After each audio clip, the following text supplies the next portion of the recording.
खुलुमबाय दुलाराय बड'लेण्ड ओनसोलनि रायजो राजा गासै थाखोनि रायजो राजाफोरनिसिम थांनाय 9 अक्ट'बरनिफ्राय जागायनाय बिटिआर सरकारनि दैदेननायाव खुंनाय इन्टार 6 शिड्युल फुटबल प्रिमियार लीग 2022 मायथाइनि फुटबल बादायनायनि फैनानै दिनै सेमिफाइनाल जागोन।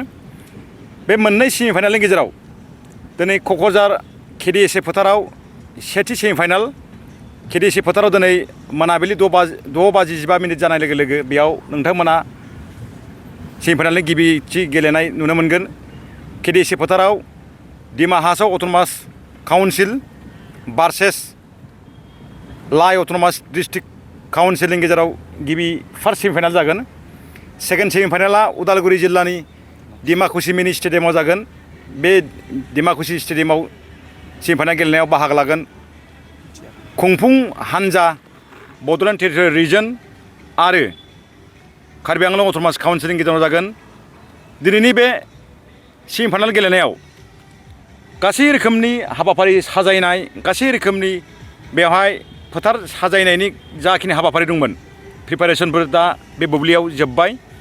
दा जोङो खुंफुं आफाद आरो बिटिआर सरकारा नेनानै दङ रायजो राजाफोरनि गेजेराव सेमिफाइनालनि गेलेनायखौ दिन्थिफुंनो थाखाय। दिनै मोनाबिलि 6:15 लोगो लोगो नोंथांमोना KDSA फोथार आरो उदालगुरि जिल्लानि डिमाकुसि फोथाराव ISPL नि सेमिफाइनालखौ नोंथांमोना नुनो मोनगोन।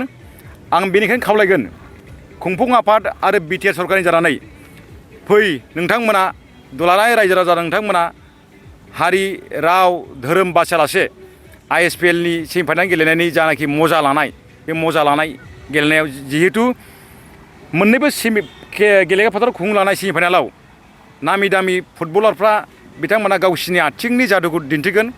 जाय आथिंनि जादु दिन्थिनायनि गेजेरजों दिनैनि सेमिफाइनालाव जाय हानजाया देरहागोन बे बिथांमोना फैगौ 23 अक्ट'बराव साइ सेन्टर जानो गोनां फाइनाल गेलेनायाव बिथांमोना बाहागो लानो मोनगोन। फुटबल गेलेनायनि गेजेरजों जोंनि ओनसोलाव जाखांफु सेंग्रा सिख्ला लाइमोन सुबुंफोरखौ जों गेलेनायनि बिथिङाव मोनसे गोख्रों आबहावा लाबोनो थाखाय जोङो बिटिआर सरकारा ISPL खौ जोङो खुंदों।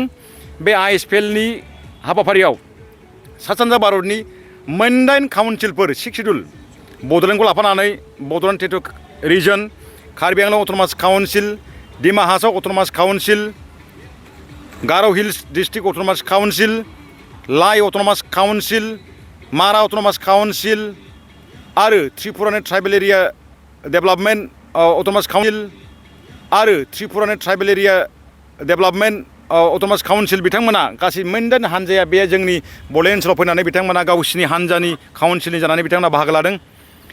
गिबि खेबनि थाखाय खुंनाय बे हाबाफारियाव बड'लेण्ड ओनसोलनि गासै रायजो राजा आइ आफा बिदा फंबाय स्पर्ट्सखौ मोजां मोनग्रा नागरिक नोगोरारिफोरखौ जों खावलायगोन बानजाय आफादनिफ्राय नोंथांमोना फै बाहागो लाफै आरो गेलेनायनि मोनसे गोख्रों थासारि दानायाव रायजो राजाफोरा जोंनि खुंफुं आफादखौ मदद होफै।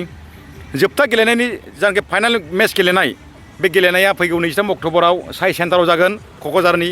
बे साइ सेन्टारनि जानो गोनां जोबथा गेलेनायाव रायजोनि गिबि मन्थ्रि मानिनां doctor Himanta Biswa Sarma all India football फेडारेसननि आफादगिरि मानिनां कल्याण चौबे आरो जोंनि बिटिआरनि CM मानिनां प्रमद बर' डिपुटि CM मानिनां गबिन्द चन्द्र बसुमतारी आरो सा सानजा भारतनि गुबुन गुबुन 6 शिड्युल काउन्सिलफोरनि CM डिपुटि CM मावफुं सोद्रोमा आरो बिबानगिरिफ्रा बाहागो लागोन। बेखायनो आं खावलायदों खनले रायजो राजाफोरनिसिम फै नोंथांमोना बाहागो लाफै सेमिफाइनाल गेलेनायानो जा जोबथा गेलेनायानो जा मोनफ्रोमबो इभेन्टआव नोंथांमोना लैहोर फैनानै बाहागो लाफै आरो फुटबल गेलेगिरिफोरखौबो मदद होनो नोंथांमोना थुलुंगाखां होनो आवगायबो बेनो दिनैनि जोंनि बे सेमिफाइनाल गेलेनायनि सिगां रायजो राजाफोरनिसिम खावलायहरनाय। Thank U.